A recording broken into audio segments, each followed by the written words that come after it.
Bhakta-vrinda. Hare Krishna, Krishna Krishna, Hare Hare, Hare Rama, Rama Rama, Hare Hare.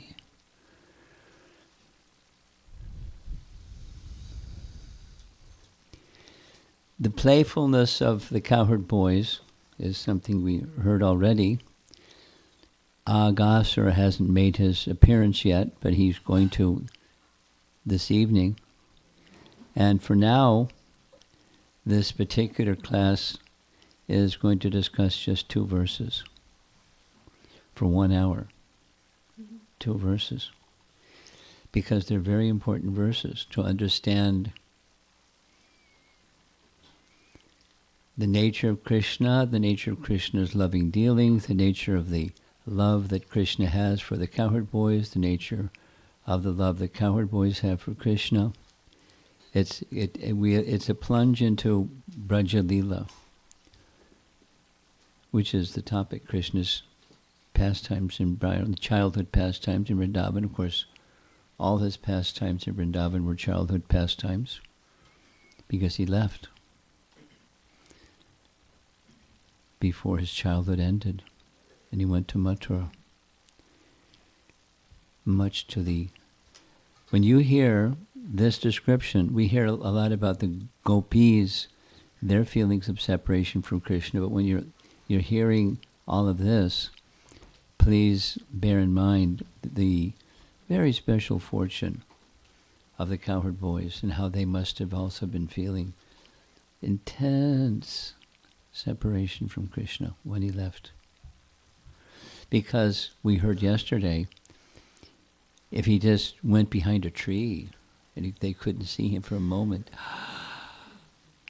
and then if he went somewhere and disappeared into the forest, they just followed like a shadow follows the object, and they're totally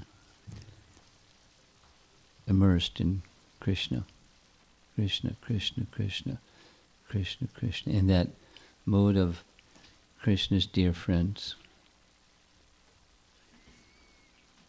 with no supremacy, no majesty, no mightiness, nothing. Just friend, dear friend, transcendental friend, totally attached to him. So that's the cowherd boys. And we're going to hear the glories of the cowherd boys in a moment. Here's this verse that we saw yesterday.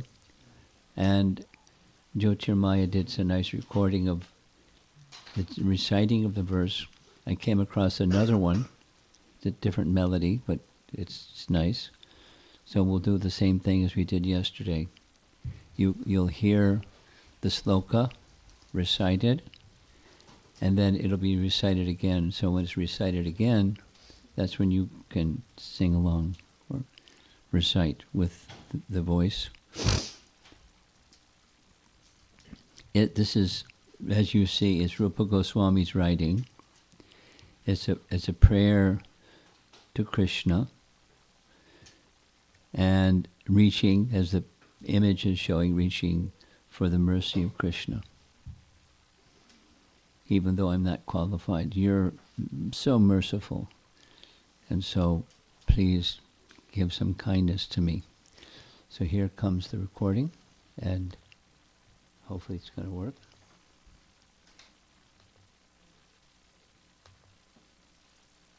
Why is that working? There we go.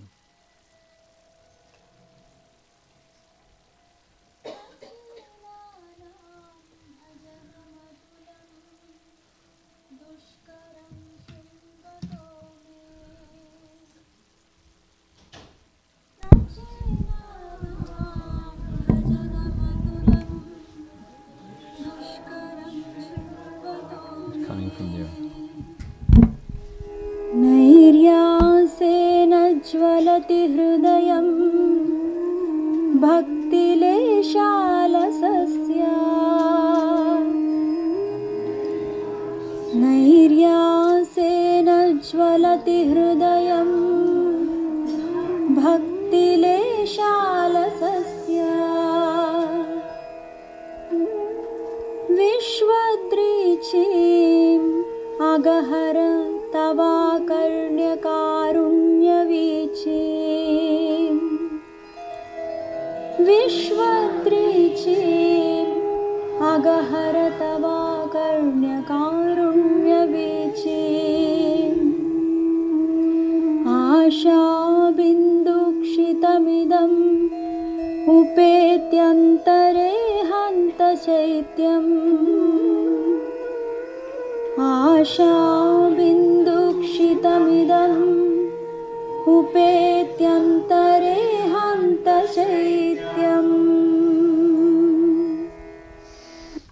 I am very weak and lazy to do even the smallest devotional service, and so when I hear of the peerless and difficult to perform services performed by the great devotees in ancient times, my heart burns with despair. O Lord, O killer of Aghasura, when I hear that your waves of mercy splash everyone from the demigod Brahma down to the most insignificant creature, then my heart becomes sprinkled with a cooling drop of hope. Nice, huh? Rupa Goswami. So the first of those two verses is translated here with a nice painting illustrating this is Krishna jumping over one of the cowherd boys and another one of the cowherd boys running after Krishna who's jumping over the cowherd boys. The cowherd boys, having accumulated the results of pious activities for many lives, were able to associate in this way with the Supreme Personality of Godhead. How can one explain their great fortune? So this verse comes right in the midst of this flow of what the cowherd boys did. Remember those 7 verses that we heard yesterday evening? Sometimes and sometimes and sometimes and sometimes and sometimes. And he, Shukadeva Goswami, becomes overwhelmed with meditation on their good fortune. How can one explain their great fortune? Because he's the personality of Godhead, and they're playing with him just like a boy, just like one of them. One of my godbrothers named Kirti Dev, I remember with his big smile and his head moving like this, he would say, when the cowherd boys would wrestle, Sridham was always the one to wrestle with Krishna, and Sridham would always beat Krishna. So it's from Nectar of Devotion that he would repeat and just like enjoy it so much. Sridham would say, what kind of a big man are you? You always lose.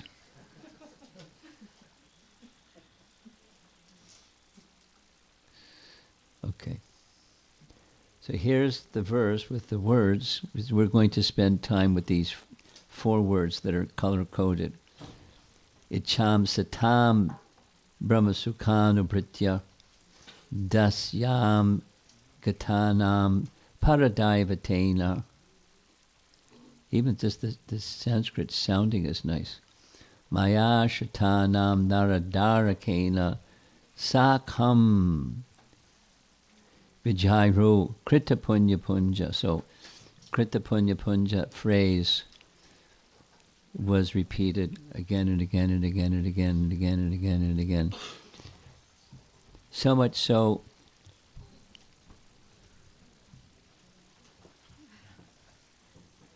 front row seat, not bad. So much so that there was some speculation going around. Speculation. Prabhupada's rasa with Krishna was a cowherd boy because Krita Punya Punja. He repeated it so many times. And there was other reasons why speculation like that was going on. So we're going to spend some time with this word satam. Remember, this is just 2 verses for 1 hour, so. Commentary on this word satam. 3 types of people, Gyanis, Bhaktas, and Karmis. Satam, Jiva Goswami writes, this is referring to the Gyanis. Gyanis, satam, although there's different satams. Satam refers to those who have manifested the state of sat, of their highest swarup, manifested the state of their highest swarup, or those who have the quality of sat because of closeness to Brahman. In other cases, it refers to the Gyanis. See you guys later. Philosophy, forget it, man. Okay. So this is satam in reference to the Gyanis. And there are different types of Gyanis, but this is specifically referring to Gyanis who realize sat. Not all Gyanis realize sat. Not all Gyanis are Gyanis. But those that realize sat, that's what it's referring to. And it's their highest swarup, the realization of sat, the state of their highest swarup, because of their closeness to Brahman. Brahman can mean para Brahman or can mean impersonal Brahman, the closeness to Brahman, Gyanis. The inhabitants of Braja played with Krishna, who is the knowledge and happiness of Brahman for the Gyanis. You got it? These are subtle points, so you listen carefully. This is Vishwanath Chakravarti Thakur.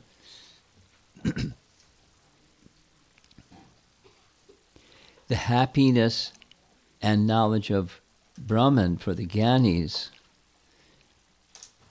is an aspect of Krishna. So they, the Gyanis, the Satam, those who this verse is referring to, is those who are residents of Braja, but the Gyanis who would perceive the impersonal Brahman as the highest feature, and they would derive some happiness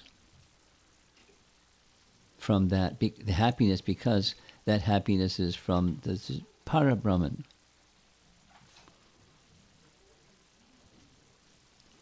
So, connecting the dots, there's Mayavadis and Brahmavadis. So, O scholarly devotees,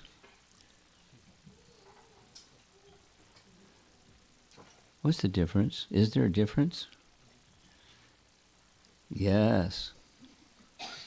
They're similar, but they're different. Specifically, Brahmavadis are not offenders, Mayavadis are offenders. This is referring to the Brahmavadis, those that have realized Brahman. Vadi, their vada, their doctrine is Brahman. They're not insulting Krishna or calling the material world false or calling Krishna, having a material body. It's also false, so all there is Brahman. Not that offensiveness. They just have this. They have a realization by Gyan. They have a realization, and there's a happiness. Brahma Sukhanam. They have that happiness. The word sat, as in satam, cannot apply to those Gyanis who think the body and form of Krishna as material. So it's not referring to the Mayavadis, it's referring to the Brahmavadis. I'm saying it a few times, so the verse is eloquent, and it's really loaded. He goes on, the Gyanis, that means these Brahmavadis, have realization of Krishna as Brahman, but they cannot play with him.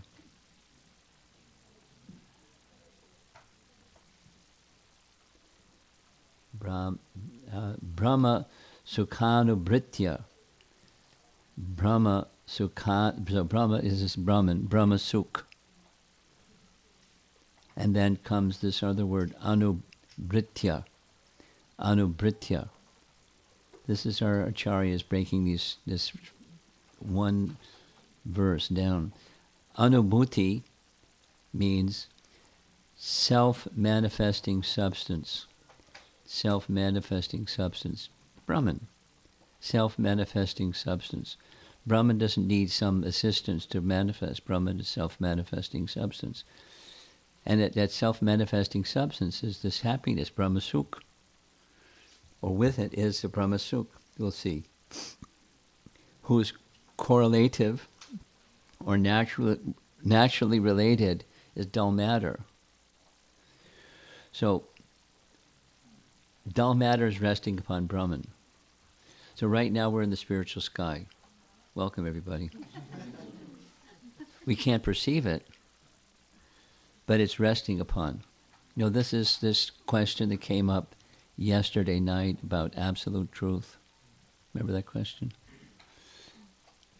The absolute truth is that, no, maybe it wasn't yesterday night. Anyway, absolute truth as opposed to, you know, lying or fibbing or story making. Truth, reality, truth. There's a related meaning. Truth means that upon which something else rests. So like you're sitting on a rug, and the rug is resting on the floor, and the floor is resting on some support beams underneath the floor, and the support beams underneath the floor resting upon the earth. And what's the earth resting upon? And you just keep going down and down. What's the absolute truth upon which everything rests? That's Krishna, the Supreme Person. The absolute truth. Then there's Sat. There's Brahman and there's Parabrahman. So Krishna is Parabrahman. He's the Supreme Person. But the Gyanis, they can't realize the Supreme Person, because for them, the highest truth is Sat. Existence. And they're not poo-pooing Krishna and calling him something, you know, materially covered Sat. It's just, there's Sat. That's all there is Sat. That's their realization. And with that, they get some happiness, Brahmasukh. A self-manifesting substance, that Brahmasukh, that relates to dull matter because it's the basis and support. Sat is the basis and support. Sat is the basis and support of matter. What does matter rest upon? What does the earth rest upon? Spirit. What does spirit rest upon? The Supreme Spirit. What does the Supreme Spirit rest upon? The Supreme Person. So they don't have those realizations. It's okay. They have a happiness. Here is the next. This conscious entity, namely the self-manifesting substance, this Brahmasukh substance, it gives happiness. Why? In its highest form of Atma, it is the basis of the highest unconditional prema. Krishna is the highest unconditional prema, and the Sat is resting upon the highest unconditional prema, and therefore there's a happiness. There's Brahmasukh. There's a happiness.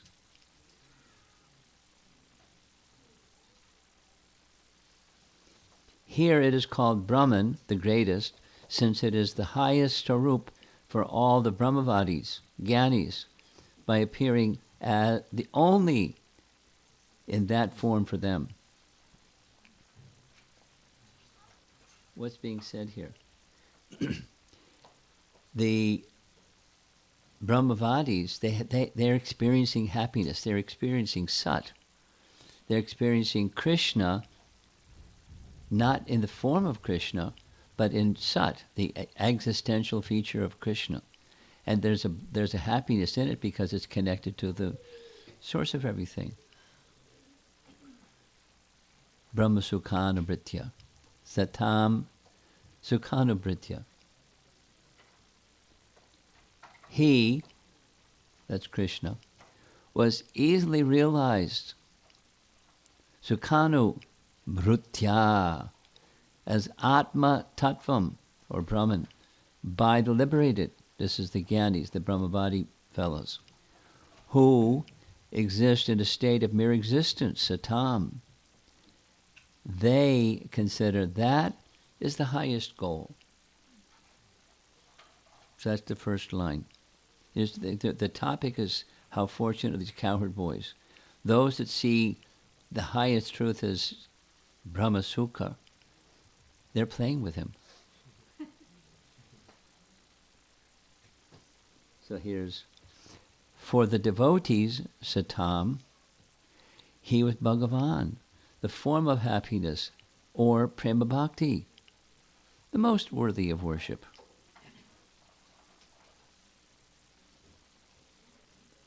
Next, from the words in the verse, dasyam gatanam. We'll go back and see the verse again, put the little pieces together and get the picture. Dasyam gatanam. Dasyam gatanam refers to all the genuine devotees other than the inhabitants of Braja who see Krishna as their worshipable Lord. They see the majesty, the almightiness, the power, the this and the that, and he's everything for them. Dasyam gatanam. He's the gati, or the destination, the goal for Dasya Bhaktas. The Dasya Bhaktas worship Krishna in reverence, but they're not qualified to play with Krishna. For devotees with Dasya Bhakti, he appears the most worshipable deity, full of all powers. At his lotus feet. They like his lotus feet. They're not the Brahmasukha, the Brahmavadi fellows. They're Dasya Bhaktas. But they don't see the sweetness, they don't see.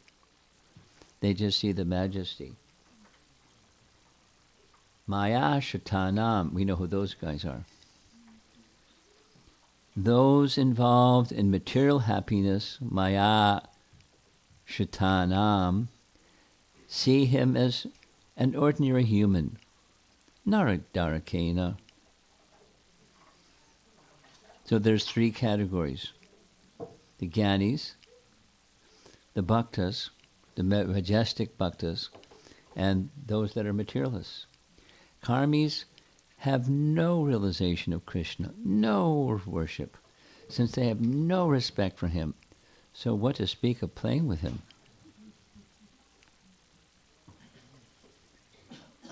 Those who are covered by Maya think of Krishna as a human child, since they have no Gyan or Bhakti. The boys did not play with Krishna in that form. The boys played with Krishna, who gave them his association because he was controlled by their prema. And this is going to get amplified as this chapter goes on. Like the very special position of those who are Brijbasis. Not just like, it's a nice story. They're very special personalities. Maya Shatanam Naradarakena.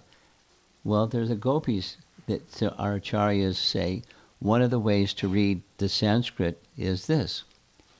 In another sense, Maya Shatanam refers to Krishna's beloved gopis who worshipped the goddess Maya with choice mantras. For the gopis who served Katyayani with great faith to attain Krishna, he appeared as a beautiful human child. Naradarakena. He appeared, this is Sanatana Goswami, he appeared in this way to them because of their great prema. He appeared as happiness, Kena, for the groups of women, Naradarakena. Krita Punya Punja, so there's the cowherd boys. Notice one boy is on the lookout, he's sitting at the door. Anybody coming? While the others are doing their business, one upon the other, just to get the milk or curd or dairy products hanging from the rafters. So 3 layers of cowherd boys, just to get that milk and dairy products. The Vrajavasis played with him. Though he is complete in bliss, they gave him more intense bliss in the pastimes of prema. This is Vishwanath. He's the Rasika commentator. And they also attained remarkable bliss in all ways. Therefore, more than all others, they were fortunate. Krita punya. Here, punya can only mean activities pleasing to the Lord and not material piety. So we have three categories. They all saw Krishna in a different way than the cowherd boys saw Krishna. The cowherd boys, they're playing with Krishna. It's like, it's not just cute. It's very, very. It's spiritual reality. They're not seeing him in any one of these three ways. They're seeing him as their dearmost friend. That's it. And completely attached to him. Completely. Like a shadow attached to the object that's casting the shadow. Inseparable. That there's a similar verse, conceptual similar verse, that our acharyas also like to refer to. I'll speak about it first and then I'll read it. It's when Krishna enters the wrestling arena. Chapter 43. So it's nice to get a picture of, as you become familiar with the Bhagavatam. Krishna left Vrindavan, brought by Aghasura. He did some things before he got into the wrestling arena, like killed an elephant and met Kubja, and he did a number of things. And then he essentially, with over his shoulder and Balaram next to him, the broken tusks of Kuvalyapita with some blood dripping from one end of it. And he walking in, striding in, this 11-year-old boy. Striding into the wrestling arena. And then, same, one object perceived in different ways. It's rasa. For those who are bhaktas, it's bhakti rasa. The various groups of people in the arena regarded Krishna in different ways when he entered it with his elder brother. The wrestlers saw Krishna as lightning bolt. The man of Mathura as the best of males. The women, Cupid in person, or Cupid personified. The cowherd men, their relative. The impious rulers, there's a chastiser. His parents, of course they were in jail. His parents as their child. The king of the Bhojas as death. The unintelligent as the Supreme Lord's universal form. Don't ask me to explain that. But Bhakti Chaitanya Maharaj likes to say, imagine seeing the universal form go walking across a wrestling arena.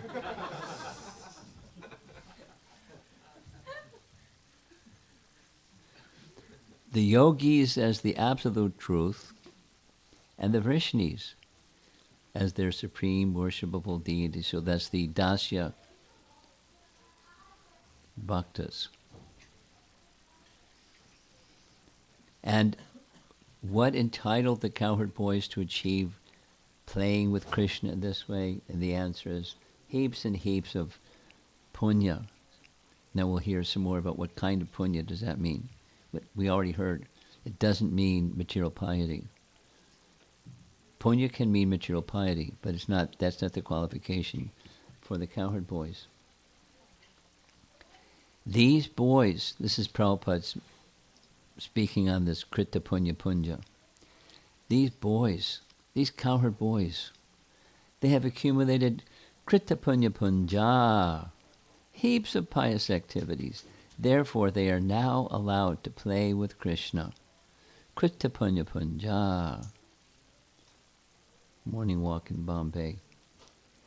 after many lives, pious activities, they have come to this position, Krita Punya Punja, to understand Krishna and to engage in service of the Lord. It requires a qualification. Refers to Bhagavad Gita, chapter 7. Yesham twantakatam papam jananam punya parmanam jananam punya. Those are simply, this is the highest punya karma. To engage one's life's activities only for the service of Krishna. That is the greatest punya karma. And Prabhupada would get on this theme and he would just like speak it again and again and again. He really relished it. Therefore, we forbid our students no illicit sex, no meat eating, no gambling, no intoxication, because these are the pillars of sinful life. We have to give up these things to accelerate our promotion to devotional service. This is in Vrindavan. We cannot go on doing this and that at the same time. It is something like that. You ignite the fire and pour water. It will be a useless attempt. If you want to burn the fire blazing, don't put water on it. Keep it dry. Esham twantakatam papam. So in different ways, Prabhupada liked glorifying the cowherd boys, that's for sure. Here's Jiva Goswami identifying what kind of punya. They had accumulated heaps of piety. This is a mundane statement. Actually, they had piles of pure splendor. Another meaning of punyas, splendor. It comes again at the end. Caused by the highest mercy of the Lord, who performs pastimes, krita. Amarakosh, it's a dictionary, says punya means splendor, or charu. Splendor.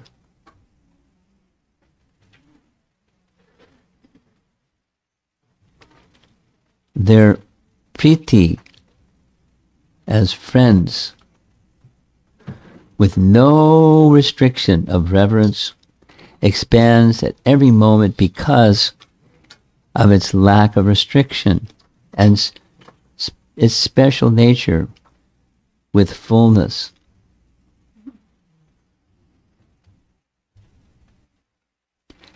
Affection. So it's not just the gopis had affection. The gopas have affection. It's a certain kind. It's a rasa. Again, that's the whole theme of Krishna's pastimes in Braja are just filled with rasa. Filled with very sweet rasa. So sweet they can't be without it. They can't get enough of it. No restriction. Reverence, well, reverence is nice. It restricts their freedom. But when you're reverential, you don't have the same freedom. They have unlimited freedom. They can get on Krishna's shoulders. They can beat him in wrestling. They can do anything. No reverence. Not irreverence, but not reverence either. That's the picture. Krishna's heart responds to that. And accordingly, his friends realize the exceptional sweetness of his form, qualities, and astonishing pastimes. What more can be said? That's the verse. What can be said about their good fortune? Jiva Goswami's comment. Like churning the ocean to get nectar, such intimate love produces the highest sweetness and control of Krishna because of their sweet love. And this is not seen in the jnani or the devotee with reverence, making reference to these different terms of satam. Some nice paintings of showing his childhood pastimes. Here they are under a tree and mesmerized by Krishna's flute. Punya refers to bhakti as in dharma mahabhakti krit proktaha. From a verse from the 11th canto Bhagavatam, Krishna speaking. Dharma is performing bhakti to me. Dharma is performing bhakti to me. The boys must have performed lots of hearing and chanting as sadhana.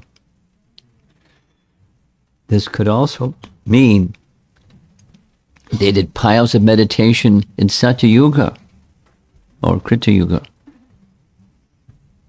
It can also mean they had accomplished or Krita piles of anurag, which is another meaning of punya. And then Sanatana Goswami, he likes the gopis.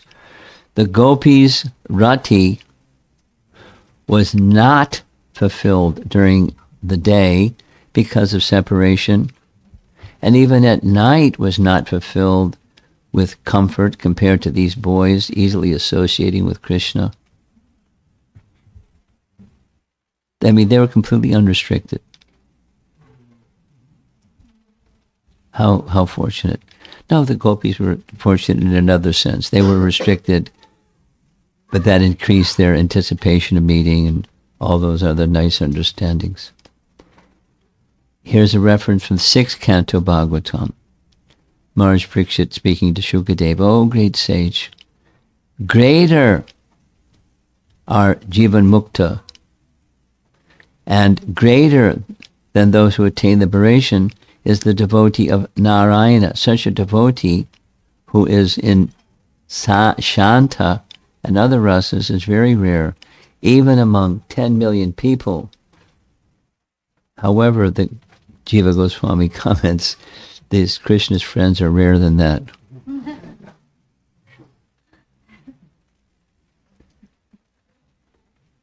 The picture is becoming very clear, isn't it? This so far it's one of two verses. You know, Manushanam Sahasreshu and all that. And those who understand me are very rare. Those that understand Krishna, that there's more rare, and there's more rare, and that cowherd boys are out of sight.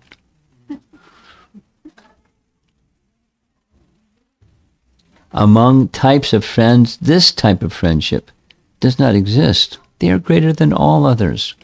I mean, Arjuna didn't do what the cowherd boys do. Uddhava didn't do what the cowherd boys. Krishna had friends, very exalted friends, pure devotee friends. Cowherd boys are special. That's the message. Therefore, this is Priti Sandarbha again, the good fortune of these friends who play directly with Krishna is because of special friendship with intimacy. Now, when Jiva Goswami gets into like taking a pin and touching the point of the pin on a certain sensitive point, and it sends a shock in the whole system. He's an acupuncturist, just like. So this affection in Priti Sandarbha, it's the special affection. So these terms mean something. When we just read them, and not out of context, it doesn't have the same meaning, but it helps. They as amongst friends, they have a special intimacy with Krishna.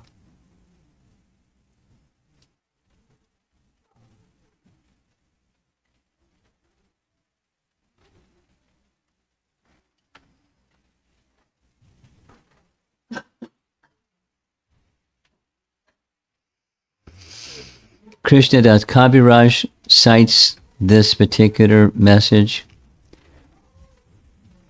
Vishwanath Chakravarti Thakur cites, Rupa Goswami cites it. The intimacy of the cowherd boys is very special. The same verse that we just recited, very well-known verse. Then coming from Canto 7, chapter 1, quoted from Bhakti Rasamrita Sindhu, somehow or other, whether one thinks of Krishna as an ordinary human child, as the source of Brahman effulgence, as the origin of Paramatma, or as the Supreme Personality of Godhead, which can concentrate one's full attention upon the lotus feet of Krishna. Rupa Goswami, making reference to this verse from the 7th canto. Now, back again to the 1st canto, chapter 1, text 2. Ishvara sadhya hridyabhirudyatetra kritibi shushrushabhis tat kshanat. Diverting even a little of one's attention toward Krishna and activities in Krishna consciousness, this is Prabhupada's language, immediately enables one to achieve the highest perfection of life. Now, this is Prabhupada's commentary on this same verse. Prabhupada's, or BBT, I guess. No, it was Prabhupada. Chapter 12 of Canto 10, text 11. Again, the secret of success is unknown to people in general, and therefore Srila Vyasadeva has given us the Srimad Bhagavatam.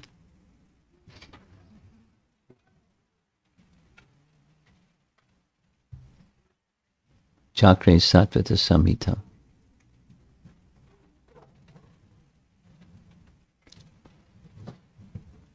More. If one adheres to these two books, Bhagavad Gita and Srimad Bhagavatam, one is sure to obtain the association of Krishna in the next life.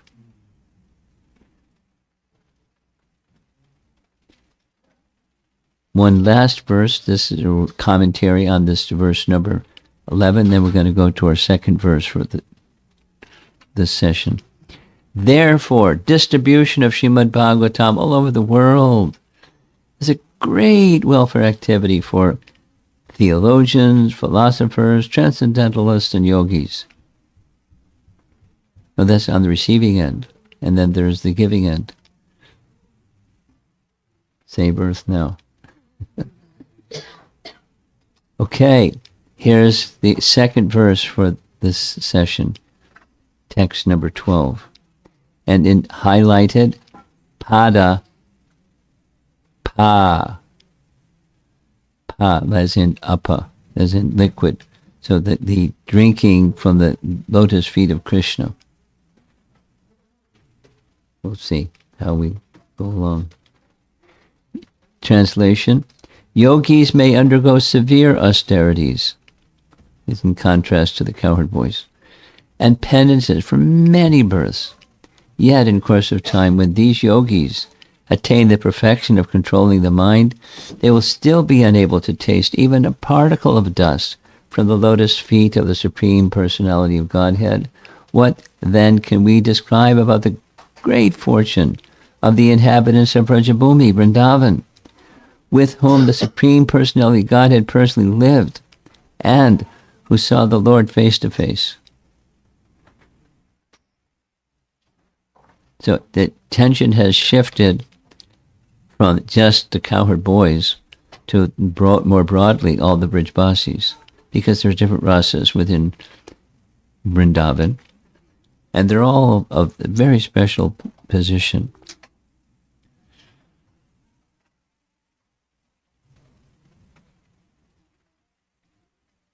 What happened?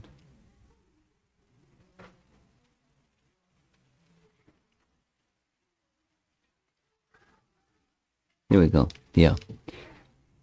Jiva Goswami comments on this verse. So this is text 12 of chapter 12. Not even considering the great fortune of their constant playing with the Lord, great souls cannot even attain the fortune of seeing Krishna, which all the people of Braja see.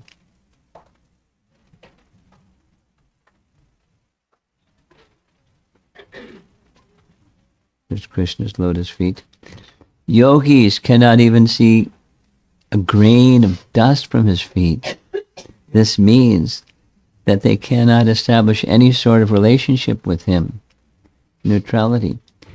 They cannot see from far away even a ray of the devotees who drink or gaze at the Lord's lotus feet, pada and pa, or drink the lotus feet with prema. Okay, that's our class for today.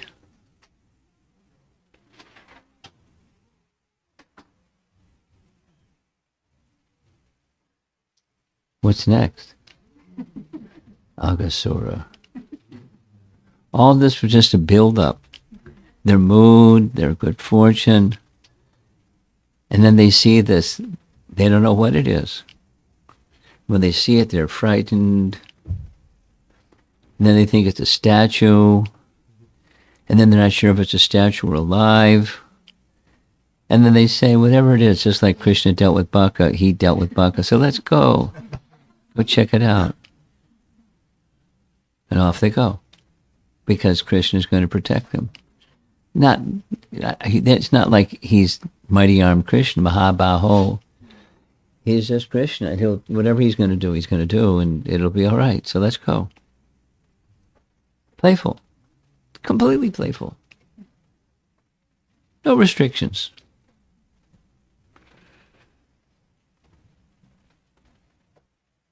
And they see Krishna. As they see Krishna, then they again get further confidence. They walk into his mouth. He doesn't close his mouth because he wants to close his mouth upon Krishna. So then we're going to hear later, Krishna become bewildered. Because he knows this is a demon that wants to kill him. And if, killing them along with him is not a problem for the demon. So how to deal with it? So he, it's like as if he doesn't know, as if he's not omniscient. So what's going on? His feelings of love. That's what's going on. Because so this is giving away the afternoon class, but he knows they want to play. And he doesn't want to interfere with their wanting to play. But he doesn't want them to die either. So he is under the control of their love for him. And he's stymied. He's between knowing and not knowing. It's Leela Shakti is acting on him. Fantastic. How's that possible? Anything's possible. Krishna's pastimes. It's because he's controlled by the love of his devotees. The supreme controller is controlled by the love of his devotees. That's the conflict. They have too much love for him. What to do? What a nice dilemma, huh? Krita Punya Punja. Okay. That's what's next. Let's see if there's some discussion. Yeah.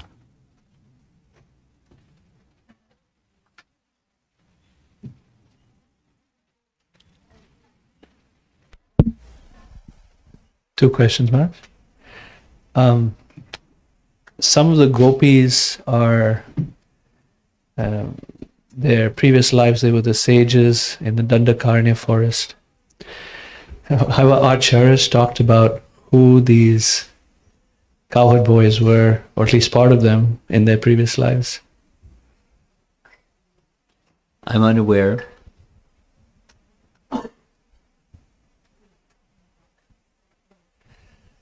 The other question I had, Maharaj, is just sort of a general question from hearing these pastimes, I was sort of reflecting how I'm listening or hearing these talks. And as I'm considering this is the Supreme Lord himself, behaving like a young boy, and being wrestled down by his boyfriends. There's a certain, I'm reminding myself, this is Krishna, the Supreme Lord, and you're reminding us as well. And I'm wondering is there a qualitative difference of trying to hear from that standpoint, trying to understand, trying to hold both realities, that Krishna is the Supreme, at the same time he's having all these wonderful pastimes, or is there benefit in even trying to forget the fact that Krishna is the Supreme? But it's yes to both. But in our position is he's the Supreme Personality of Godhead. We're not on that spontaneous platform. At least most of us probably are not on that spontaneous platform. And so we're simultaneously looking through the two lenses and synthesizing the two. And that's what our acharyas are doing for us as well. So yes. And for those who are on the spontaneous platform, they don't worry about it. He may be whoever he may be.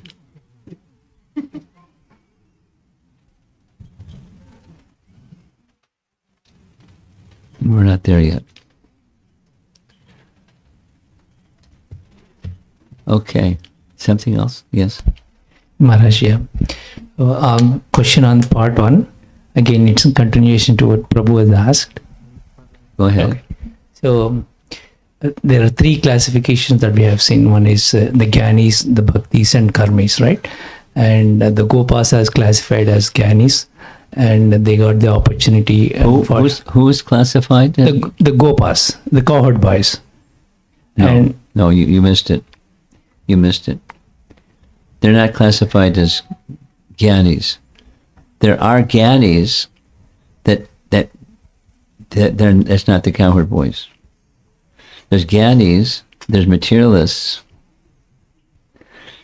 and then there's these cowherd boys. They're in a classification altogether different.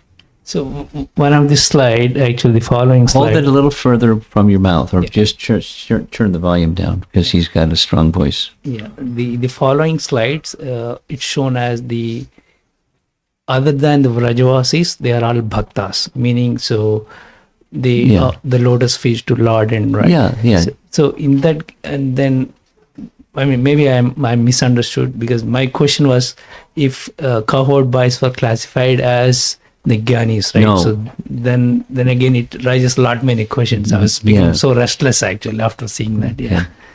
There's Gyanis, there's Dasya Bhaktas, and there's cowherd boys. 3 categories. Oh. Okay. Yes. Yeah. Anything else? You have a bunch of questions. They are not much related to the class, Maharaj, but I'm taking advantage of your time. Well, can you keep it unrelated to the class? Oh. Here's an explanation why. And I don't mind repeating what Prabhupada said. Somebody asked a question, blah, blah. Prabhupada asked them a question. Is this related to the topic we just spent an hour and a half discussing? They said no. And then Prabhupada said, please refrain from asking those questions at this time, because it takes attention away from what we were driving for the last hour and a half. And it is what happens. And there's something, I mean, general questions are fine at some other time. But if you have something that's related to this class, go for it. No? Related to the Bhagavatam class. Okay. Another time. Thank you. Maybe we'll tag you on at the end since you're our host. Behind you.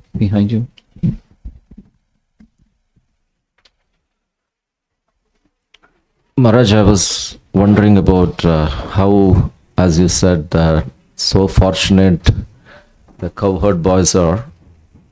How much, whatever the punya they did, it made them play with Krishna, and that too appearing and taking birth in Vrindavan and having association of Krishna. But today's world, Vrindavan is there. Do you think people taking birth in Vrindavan, they're also pious? Yes. No hesitation. Because from their childhood, Krishna, Krishna, Krishna.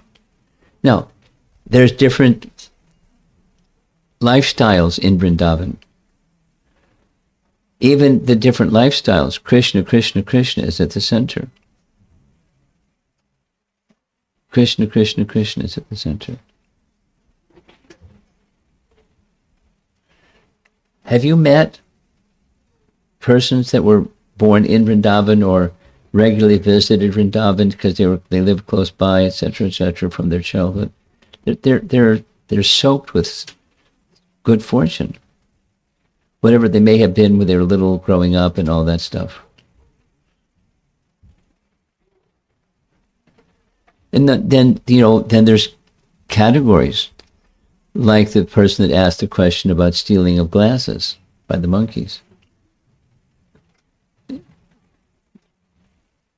The monkeys are in Vrindavan are fortunate, even the ones that steal the glasses. Because the Dham itself is transcendental, etc. The dust of the Dham is transcendental. So whatever their consciousness may be, they're greatly fortunate. And some will receive it in different degrees and in different ways, but nonetheless greatly fortunate. All good fortune to those persons that reside or spend time or have affinity for. Because the Dham itself is fully transcendental.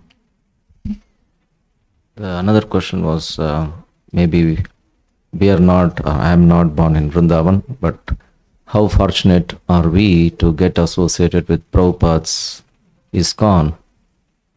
And how fortunate are we all sitting in this class and listening from you?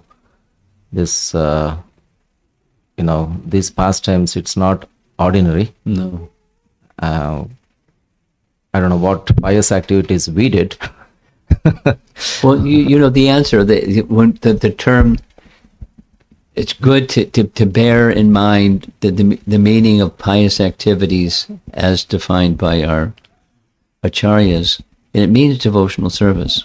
The pious activities means many lifetimes of devotional service, association with sadhu, and engage in devotional service to Krishna, that kind of pious activity. Transcendental piety activity, that's devotional service. I was thinking this other question, what were the cowherd boys before they were cowherd boys? Whatever they were, they were engaged in devotional service, whatever that was. And it may have been multiple varieties or one singular variety or some strain or something like that. But, engage in devotional service and to get that good fortune. That's going back, not answering your question directly. Yes. Hare Krishna Maharaj. Aibo. One of the things that came up during the class was about how fortunate the Gopas are Yeah. to have direct association with Krishna. Yeah. And it was contrasted with the gopis. And yes, they were fortunate. But then I just would like to understand what the intensity, this is the sweetness of association versus the sweetness of separation. Thank you. How would you contrast those? How would you compare those? One can honor meeting, one can honor separation. It depends. They're both honorable. They had the pain of separation. The cowherd boys had much less pain of separation. When Krishna left Vrindavan, there was the same pain of separation. But who can say? whose pain of separation was greater? You say the gopis, because of the intensity of their love. What does that mean about the intensity of love of the cowherd boys, or the intensity of love of Mother Yashoda? Do we like they're second class or third class, and the gopis are first class? It's hard to. The intensity of the love of the gopis was what was special, as testified by Uddhava, first-hand experience. When Uddhava came to Vrindavan at Krishna's request, carrying Krishna's message, his first stop was the house of Nanda and Yashoda. You know that description, yeah? They're just looking out the window, sobbing. They hardly could recognize that someone had come into the room, sobbing and looking. Anyway, he was astonished. And then when he met the gopis, it was yet further. But the intensity of affection has everything to do with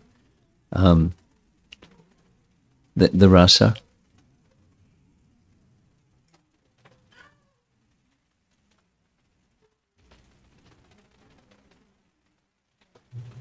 Okay. Behind you.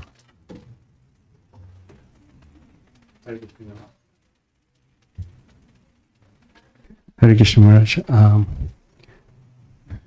Looking at from my journey in spirituality, it feels like it's a long journey. Yeah. When we see how the gopi and the gopas, when the descriptions come around, how much they must have performed devotion service. And when we see other sections of Bhagavatam, it says like, we are very fortunate even in coming contact with a little bit of Krishna consciousness. Yeah. How do you reconcile these two? It's not a problem.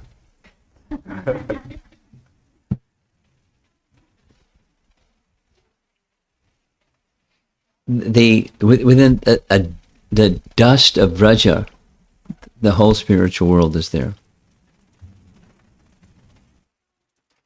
So that a dust of a moment's association with a pure devotee, the whole spiritual world is there.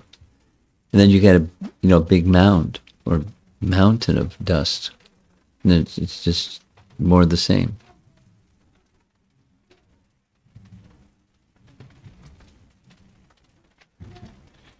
So I don't see a contradiction or conflict. It's just mercy and mercy magnified and mercy magnified and magnified.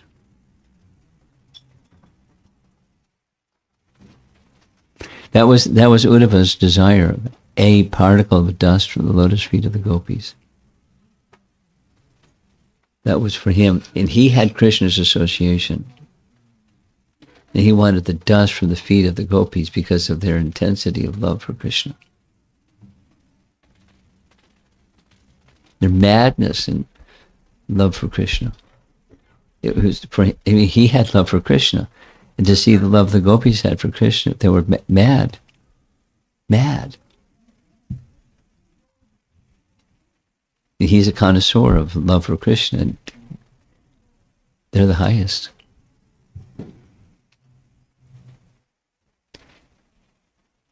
Okay. Maharaj, probably I'm looking at, from my perspective, traveling this journey and saying, maybe it's very far along, and I feel, oh, maybe it's strenuous. And sometimes when we read other aspects, we feel, oh, maybe, it's hopeful also. Well, read this verse of Rupa.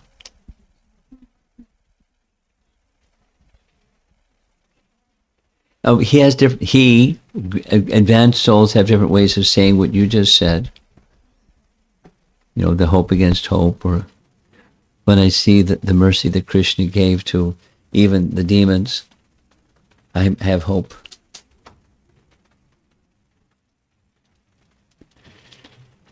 It's a spiritual, the anticipation of meeting is the separation, and that feeling of separation intensifies love. So the gopis are more fortunate. And you, and me, the distance is so great. Is there hope? Well, the hope is that Krishna will reciprocate with us, and he does. And it varies from his side depending upon our intention and intensity of intention for meeting.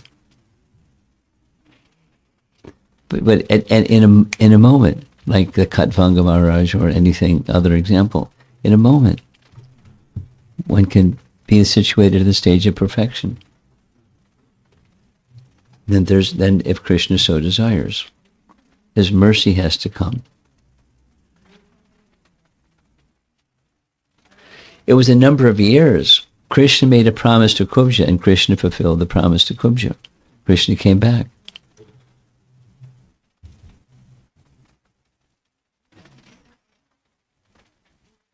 So, Krishna came back because he's merciful. So that's your hope. And there's many, many, many, many, many examples to show that when he gives his word to his devotee, he keeps his word. Even at the cost of breaking his own. Otherwise. That's how dear the devotees are. So then our business was the hope. Our business is you become with affinity to that hope, to being engaged directly in Krishna's service. Okay? The children downstairs are having a really good time. Over here.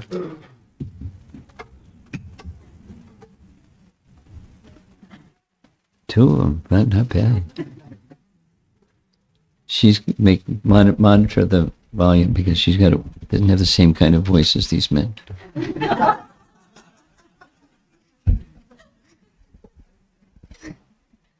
Maharaj, I was trying to understand the word punya in so many different perspectives. Yes. It's presented.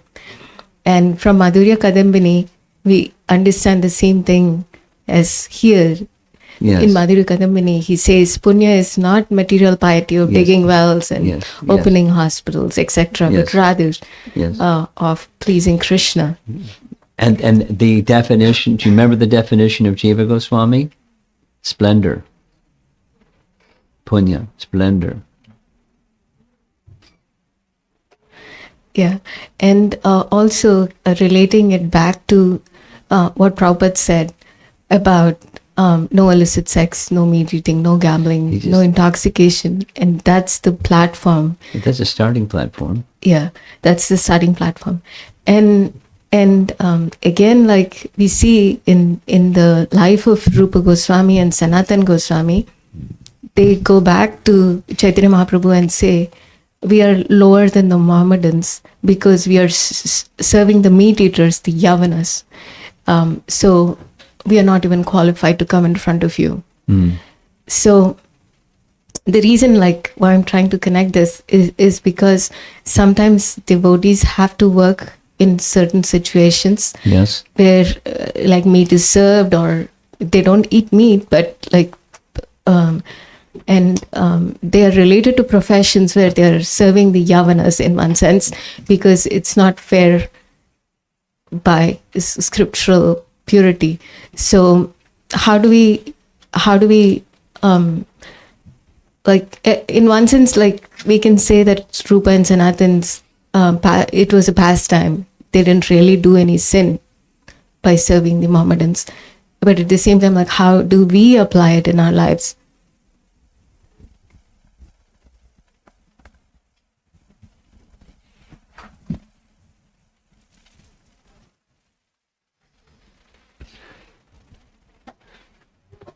On the one hand, but on the other hand, on the one hand, we have to be practical. That is to say, if someone has taken up the position of being a householder or a mother, father, or someone that's giving maintenance, dependent maintenance to others, then at least to some, it seems like there's no option but to compromise. That is, I take that association, but I offer the fruits to Krishna. And that way there's no sinful bondage because I've given the fruit to Krishna. And giving the fruit to Krishna doesn't mean just placing on the altar in the temple room. It means, the various ways of serving Krishna. That I'm simply using the fruits to serve Krishna. And that way there's no papa connected. At the same time, there's repentance. So your question is, how does this apply to us? At the same time, there's repentance. Just see my misfortune. I'm in this dark material world, engaged in the service of persons that are dark-hearted people. Sometimes good-hearted people, but dark-hearted people. And I don't like it. I heard something, I won't say the name. One devotee was saying, his job is fantastic. The person is very open, very understanding, very reasonable, and very liberal. It's like, you better get some other people working with you for this guy. Because there's the other side of it, altogether different. Altogether different. Anyway, back to your question. There's the practicality given if one is a householder and there's dependents and so forth and so on. And then to gradually move in the direction of one's life as circumstance permit. As circumstance permit, keep moving in the direction. Meanwhile, all the while hearing chanting, but moving in the direction of maintenance-wise, not having a compromised situation. But what in this age of Kali is not contaminated with the modes of nature and other features of impurity and sin? What is it? How can you subsist in a world of impurity and sin without it becoming implicated? Karma yoga, you offer the results to Krishna, or devotional service. You consider within that situation, how can I, even if there isn't a clear path, the contemplation, how can I help these people come closer to Krishna? Different things. Prasadam, good conduct, exemplary conduct, and they'll take notice, and all those other things that one can do to consciously, deliberately give Krishna to the people in the workplace. And so you're Krishna's secret agent in the workplace. Apparently like them, but not like them. Of the world, but not in the world, but not of the world. Acting as Krishna's instrument in a compromised atmosphere.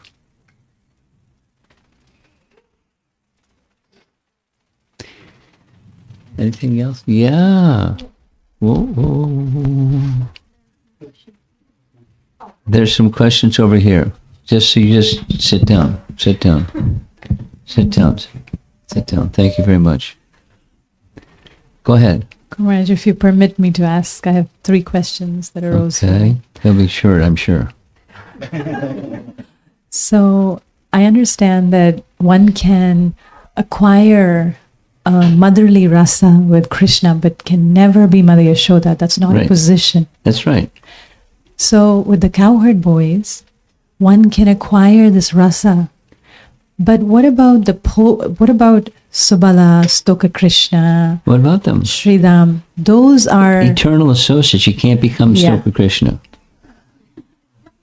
It's like you can't become a gopi. You can become an assistant to the gopis. Yeah. But you understand that. Yeah. Does everyone understand that? The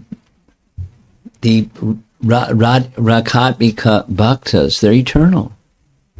You can become an assistant to them. But you can't become them. You can't become Mother Yasoda. You can't become you can become, how many cowherd boys were there? We heard a sankhya, too many.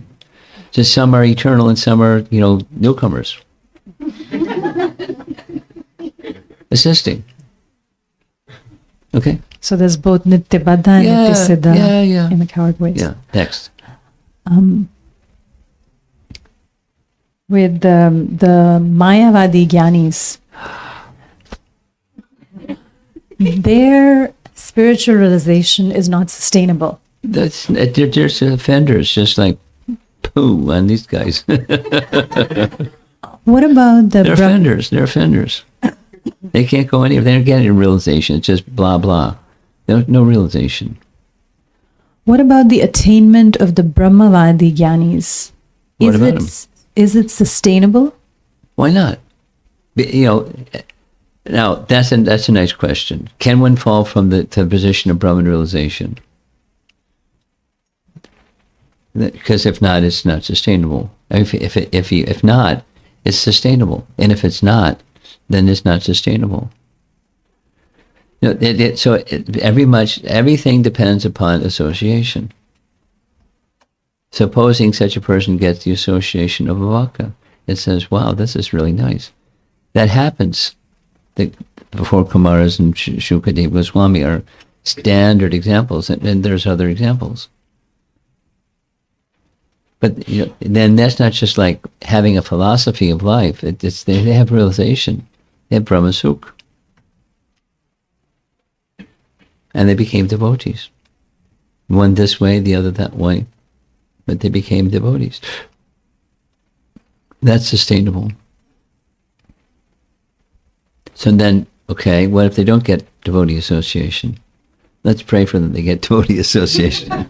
Go in Sankirtan and meet some Brahmavadis. I vote, Prabhu. Here's some prasadam. How do you like it? Finally, Guru Maharaj, of the 9 processes of devotional service, we hear that there's one personality that exemplifies each of those. In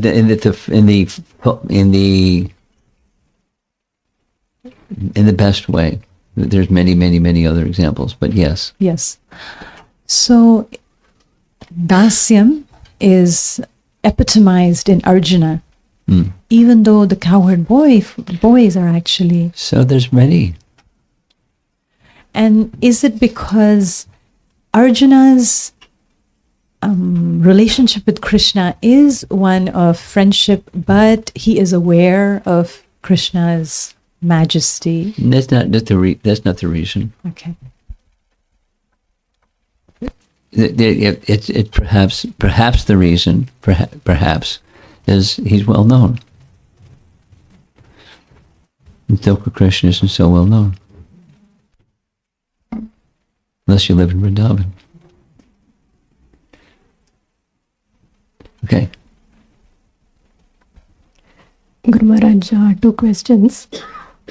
We talked about punya in terms of, with respect to cowherd boys, it's not material piety. Correct. And last year, Vyasa Puja, you had given a class called Beast Named Pride. So you mentioned the fruits of piety plus impious heart is pride. Yes, right. So it seems like the key is to purify or cleanse our hearts to overcome the pride. Is that the right? That's right. Okay. And it takes a lot of scrubbing to do that. Not just one time. It's like a stain. It's hard to remove stains. You have to throw it away and get a new one. But we can't throw it our hard way and get a new one. Scrub. Keep scrubbing. Now, next, you had 2 questions. The next one is related to previous class, if it is okay. Previous life. Class. Previous slide? Class number 1, okay.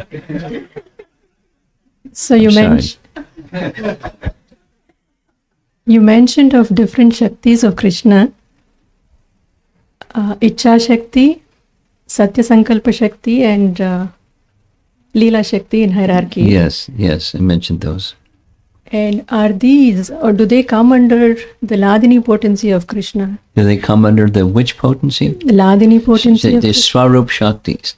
Ladini Shakti is a portion of the Swarup Shakti. You know, it's like there's a whole pantheon up there. And so to get it all like this is in this compartment and that's in that box and that's in that folder, you know, it's like gets confusing, frankly. Our acharyas aren't confused, but they're very accustomed to all these. Swarup, Swa, Rup, his own form, Shakti, the Shakti of his own form. Ladini Shakti is part of his Swarup Shakti. Sandini, Sambit, Ladini make up the Swarup Shakti. So it's part. Okay? Aha. Hare Krishna, Guru Maharaj. I have a question regarding Rupa Goswami's prayer. It's just the same one or many? It's the prayer that we had yesterday and this morning. Okay. I mean, this same class. prayer. One. Yes. Okay. So in that prayer, it's very moving. Yes, it is. He's not really asking anything, but just he's just so moved by Krishna's loving and merciful nature. I'm just relating that to my personal situation, Guru Maharaj. In the beginning, for a few years, there used to be very specific prayers where I used to pray like, please help me become free from this another, or cultivate that quality and whatever. Though there is a tiny desire to become a better servant of Guru and Krishna, it's a lot of self-centered. So for past few years, probably there is no specific prayers. Krishna is very loving, and so this is a good one. yeah, Grab it. He's very affectionate. Yeah, I'm going. So there is no specific asking Krishna, please help me this. You know what I need, please. In that mood. There's many such prayers. You can do with me what you like and those kinds of things. Yeah. So on the other hand, we hear that this laulyam and greed needs to be there. We need to intensely pray for something. No, let's not pray for something. It's not something. It's greed for what? For Krishna's personal association. No. The greed for Krishna's personal association can be, you can do with me what you like. This is what I like. No, it's different moods for different bhaktas. It's not, this one's the best one, check the box. It's not like that. There's all varieties. Rukmini and Satyabhama, very different moods, for example. Okay. You got an extra question. Maharaj, because your questions are always good. You can go ahead. Thank you.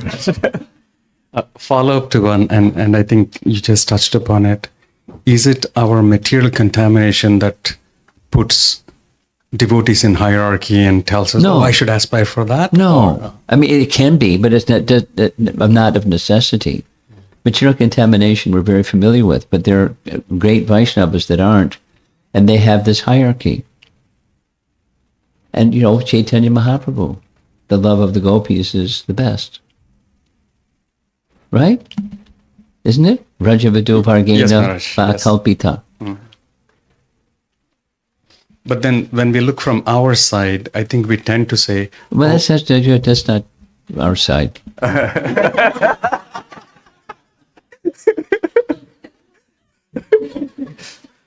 Okay. I think it's time to end. Oh, one more question. One last question. You have the last question. What?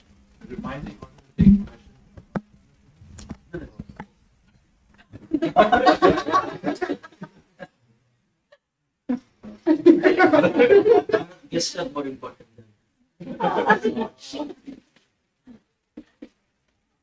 Now I'm stuck. Go ahead. No. Okay. Do your. Hare Krishna Maharaj. So my question is similar to what Mataji asked. Really? So in ISKCON, or we basically take vow for chanting at least 16 rounds, right? So Mahamantra is the mantra for us. But I've had discussions with some devotees in the recent past, including 2 days ago, that during challenging times, health issues with your parents or challenging times, some say you should. So I've heard different things. I just wanted your guidance. So some say you should chant, get Narsinga Yagna or Sudarshana mantra. No Some say you should also worship Lord demigods, right? Even Krishna asked Arjun to worship Lord Shiva. So during difficult times, in addition to Mahamantra, you could do all of this. And I tried doing that. And every time I do, my heart didn't allow me. For some reason, I just said, I only want to do Mahamantra. That's good for you. But when I discussed it with some senior devotees, they said, we are not elevated souls. So we do need material things. So you must do that. And I still tried. I couldn't. Then I wonder, am I not a good son or a father? That for my family, I'm not chanting those mantras? If you are, then I am also not a good son. Everything is in one thing. Krishna is everything, and everything is within Krishna. So you don't need this, then, the other thing. Now, supposing you probably know some devotees, I do, that they're Ram Bhaktas and Nrsinga Bhaktas, and this where was I? I was in Houston, Texas, and I met Dhruva. You know who is Dhruva? He's Nrsinga Bhakta Ki Jai. And he had just come back from a tour, and he showed me this and that and the other thing, and on his story. He's like, he's in Nrsinga Bhakta. And it's just fine. It's just fine. But that's, that's not a Deva or Devi Bhakta. Because just in case I need some stuff, and so you go to this Deva and that Devi in case, because I need some stuff.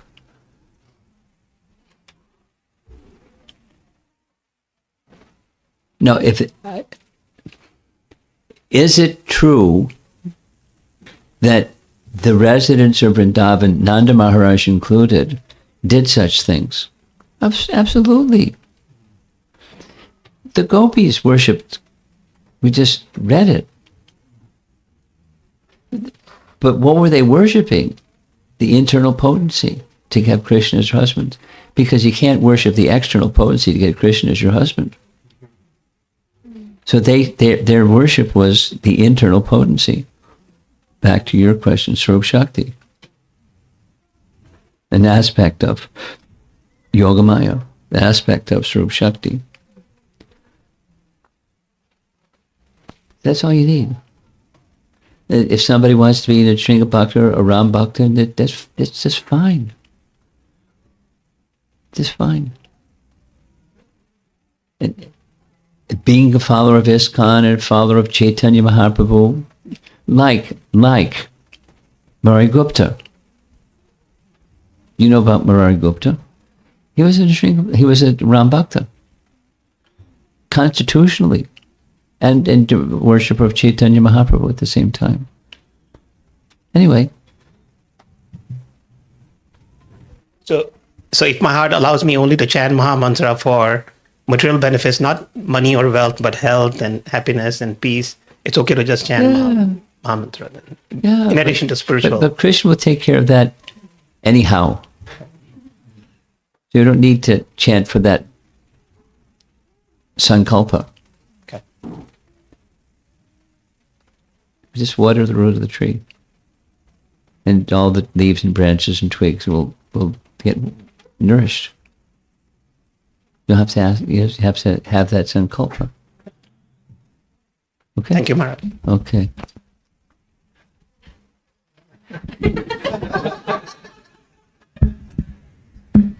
How many? 15 questions? Mostly clarifications. Clarification, go for it. You're the last speaker. You're the host and you're the last speaker. If anybody else has questions, wait till this afternoon. So Maharaj, we are reading Canto 3. Yes. In 10th chapter. 10th chapter? Yes. You're going back, okay. Because we are writing notes, so I was looking into that. there was a mention of demigod twice in Sarga and Visarga. When Krishna creation, first primary creation, there is a demigods. Well, wait a minute. But what are those demigods? They're primordial demigods. Before there's even creation, there's primordial demigods.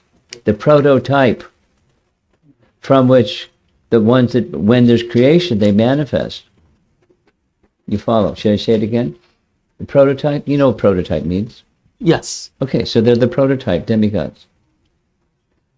that is a Sarga. But it's before Brahma creates. Let me ask you, from whom did Brahma get his first Gayatri mantra? Supreme Lord. So from Saraswati. Wait a minute, there's no creation yet. There's no wife. There's darkness in all directions. What Saraswati did he get it from? The prototype. The internal potency. Ask her, she knows. That's Krishna's Swarup Shakti. That's by the name Saraswati because she's the goddess. She's, before there's a creation, the repository of all knowledge. She gave him the mantra from which knowledge came. Knowledge manifests through the mantra. She gave the mantra. There's prototype, demigods. And whether one wants to categorize it in the Sarga or the Visarga box or category, it's prototype. You follow? Yes. It's Visarga, but one can say Sarga also. Excuse me, it's Sarga, one could say Visarga also. But in Visarga, before there's the demigods from that Brahma creates, there's prototype ones. Interesting. It's clear? No. It's a new idea. Yeah, it's a new idea. Because the primary creation talks about the devatas and adi-devatas of your eyes and all those things. But there's the primordial ones. Before there's matter, there's spirit. And spirit, matter is resting upon spirit. We just discussed it in this class. Okay. Okay? I got it. Next. So Brahma's Visarga is from the prototype. Yeah, it's just like he meditates on the universal form. You ever seen the universal form before? No, not really. I wanted to. Let me ask you: is the universal form material or spiritual? That's a trick question. It is a trick question. It's one of Krishna's forms, and therefore it's spiritual. Its manifestation is temporary. Correct. But it's spiritual. It's one of Krishna's forms. It's one of Krishna's forms. It's mentioned in many places. When Krishna opens his mouth, he shows his universal form to Mother Yashoda twice. Eyeball, Mother Yashoda, check it out. It's spiritual. It's within Krishna. And then becomes the universe itself, which is material. Material. Okay? Yeah, that makes sense. Mahatattva and Pradhana. It's so confusing, but when Kapil Dev explained it, makes more sense. This is like putting all the puzzle pieces together and getting the big picture. Yeah. It's like, a little child playing with puzzles. I'm saying little child playing. We're like little children. How does this piece fit together with that piece, fit together with that piece? Don't worry about it. You just keep going. Make your best effort to understand, recognize the tiny brain capacity that we have, and just keep hearing and keep hearing and keep hearing and keep hearing and keep hearing. Yeah. And then so many parking lot items like that. So just move on. Okay. Next question. Second one is, this is very interesting one for me. When from Bhagavad Gita we understand Bhumirapo Nalo Kammano Buddhireva. Mind, intelligence, and false ego. Okay. So in the order I was thinking, mind is lower than intelligence. This is right in Bhagavad Gita. Correct. But in Bhagavatam it says the intelligence was a mixture of a false ego and passion. And mind is mixture of false ego and goodness. So it's confusing to me. Read the commentaries. I don't have the commentaries in front of me, but I suggest examine the commentaries and you'll find the answer. And if you don't find the answer, read them again. And if you don't find the answer, read them again. You don't find the answer, read them again. Keep reading them until the answer, oh, that's what they're saying. That's what I do. It's there. Is any commentary specifically mentioned? Like Speak because slowly. I was looking Speak only slowly. Prabhupada's. Speak slowly. Because of what? Only Prabhupada's commentary I'm reading. Okay. Purport, I'm not gathering much Okay, information. if you don't get an answer from Prabhupada's commentary, it means it's not so important.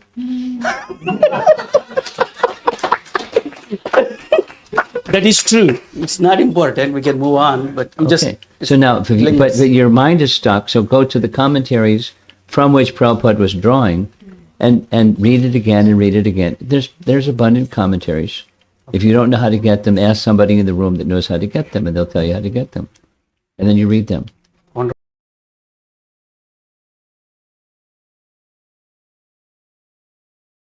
What I do when it comes to one of these, stub your toe, how do I answer this one? Commentaries. Because they, just like we're going to deal with it at evening class. When Krishna gets bewildered, how do you understand Krishna can be bewildered? Krishna's desire is unstoppable and the desire is stopped. Figure it out. Krishna has a desire. Icha. The cowherd boy shouldn't enter into the mouth of the demon. And they enter into the mouth of the demon. Conflict. What happened? Did the Leela Shakti go to sleep or went on vacation or something? It was Satya Sankalpa Shakti did a bypass, took a detour and said, Krishna, I'm sorry, I can't do what you want me to do. That's not what happened. But how to understand it? It's not easy to understand, right? So commentary of Acharyas explained. Krishna placed the desire of the cowherd boys above his own desire. That's why it didn't happen. And they know Krishna, so they did what Krishna's higher desire is, which is his devotee's desire supersedes his own. So these are difficult questions, but our commentators, our acharyas, provide us answers. The next. The other one is it's a very generic one. When we read Bhagavatam, we are in Canto 9. Until then, what we see is all these like Puranjana or Yayati, when they speak, they enjoyed millions and thousands of years, all sense gratification. At the end, they say, this is not right, that is not right. And, so I'm scratching my head. I don't even have 100 years. I don't know. And how do we put all that experience in? It looks like impractical. I mean, the teachings are great. When you see Chaitanya Mahaprabhu, yes, his teachings are perfect. He actually did. He did not do anything. And therefore, so where's the punchline here? What we are getting from these pastimes or stories, what's the point it's of easy. that? They're elevated souls that don't get the ABC. The ABC is, like this question over here about, do I need something other than worshiping Krishna to fulfill desires? And there are people that have a view. Krishna's great, but so then they end up with pie in their face. These personalities. Yeah. And then sometimes Narada Muni comes or taps them on the shoulder and says, "Excuse me, but you got pie in your face, sir." Oh. And you should do this. Okay. The association with the bhakta. What do you think? That's the lesson. What are we to learn from this? That's your question. What are we to learn from this? The lesson. That you take shelter of something other, a mix of Krishna and something else, it is not satisfying. But Vyasadeva compiled all the Vedas and he wasn't satisfied because he didn't sufficiently glorify Krishna. So what should we do? What's the lesson for us? Same lesson, just from a different perspective, but the same lesson. Is that okay? Did Ayati get any good association like Narada Muni? Any chance, Maharaj? I don't did not recall. see that. I don't recall. I'd have to go back and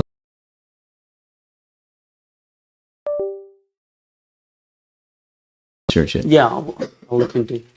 I don't remember offhand. Thank you, Maharaj. I'm not a walking encyclopedia. So. For us, yes, you are. Okay, we're done. Srila Prabhupada ki. His Holiness Radha Prabhupada